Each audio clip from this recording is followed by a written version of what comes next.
یہاں تک کہ ایک وہ شہر جسے لوگ دنیا کے کسی گوشے کا گمنام شہر کہتے ہیں، وہاں بھی 16ویں صدی میں 15,000 طلباء تعلیم حاصل کرتے تھے۔ میرا مطلب مالی کے شہر ٹمکوٹو سے ہے۔ افسوس کے ساتھ کہنا پڑتا ہے کہ آج عالم اسلام میں ان جیسا ایک بھی قابل قدر مفر موجود نہیں۔ اس کی وجہ یہ نہیں کہ ہم میں صلاحیت موجود نہیں، بلکہ حقیقت یہ ہے پاکستان سمیت تمام اسلامی ممالک میں کوئی بھی ایسی تعلیم درسگاہ موجود نہیں جہاں سائنسی و دیگر علوم کے شعبوں پر تحقیق کا کام ہو رہا ہو، جس کو بین الاقوامی سطح پر کوئی پذیرائی حاصل ہو۔ آج ہماری پسماندگی کی بڑی وجہ بھی یہی ہے کہ ہم نے علم سے جو ہماری میراث تھی اسے چھوڑ دیا، گنوا دی۔ ہم نے جو اسلاف سے میراث پائی تھی گنوا دی، ہم نے جو اسلاف سے میراث پائی تھی سریا سے زمین پر آسمان نے ہم کو دے مارا۔ حالانکہ دنیا میں اسلام واحد مذہب ہے جس نے علم کے حصول پر سب سے زیادہ زور دیا، اور جس کے بارے میں رسول اللہ صلی اللہ علیہ وآلہ وسلم کی بے شمار احادیث ملتی ہیں۔ سائنس و ٹیکنالوجی کے فروغ کے بارے میں ہم باتیں تو بہت زیادہ کرتے ہیں، لیکن اس شعبے میں عملی کام نہ ہونے کے برابر ہے۔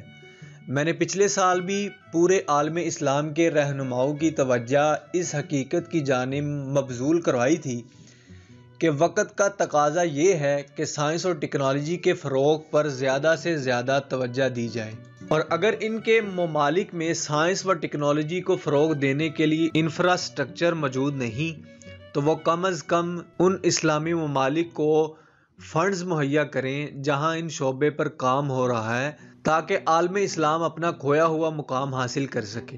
مثال کے طور پر میں کچھ عرصہ قبل اسلامی ترقیاتی بینک میں تقریر کرنے کے سلسلے میں گیا تو میں بینک کے صدر ڈاکٹر احمد محمد علی سے عرض کیا کہ آپ کسی کھڑکی کے پاس کھڑے ہو کر نیچے دیکھیں، آپ کو کئی ہزار گاڑیاں کھڑی دکھائی دے رہی ہیں، لیکن افسوس کے ساتھ کہنا پڑتا ہے کہ ان میں سے ایک بھی گاڑی کسی مسلم ملک کی بنی ہوئی نہیں ہے۔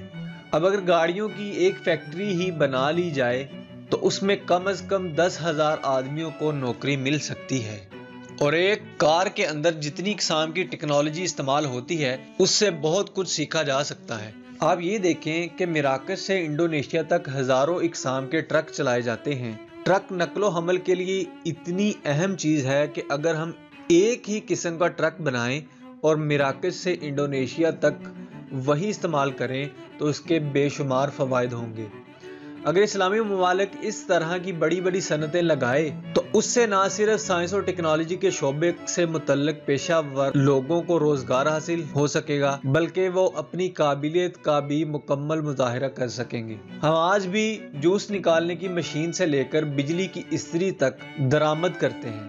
میری ہمیشہ سے یہی خواہش رہی ہے اور میں ہمیشہ سے یہی مشورہ دیتا رہا ہوں کہ اسلامی ممالک میں اعلیٰ درجے کے ادارے بنائے جائیں جہاں اعلیٰ سائنسی تعلیم دی جا سکے۔ ماہر تعلیم اور پروفیسر صاحبان ان اداروں سے مستفید ہو کر اپنی توانائیاں تحقیقی کاموں میں صرف کر سکتے ہیں۔ پاکستان میں جینیٹک انجینئر اور بائیو ٹیکنالوجی کا ایک اعلیٰ درجے کا ادارہ بن سکتا ہے، اس کے ماہرین ہمارے پاس موجود ہیں۔ اس طرح ہم کمپیوٹر سائنس اور میٹالرجی کے سلسلے میں بہت سا کام کر سکتے ہیں۔ دوسرے ممالک بھی ایسے ہی انسٹیٹیوٹ قائم کیے جا سکتے ہیں۔ یہ ضروری نہیں کہ ہر ملک ہر ڈسپلن میں مہارت حاصل کر سکے۔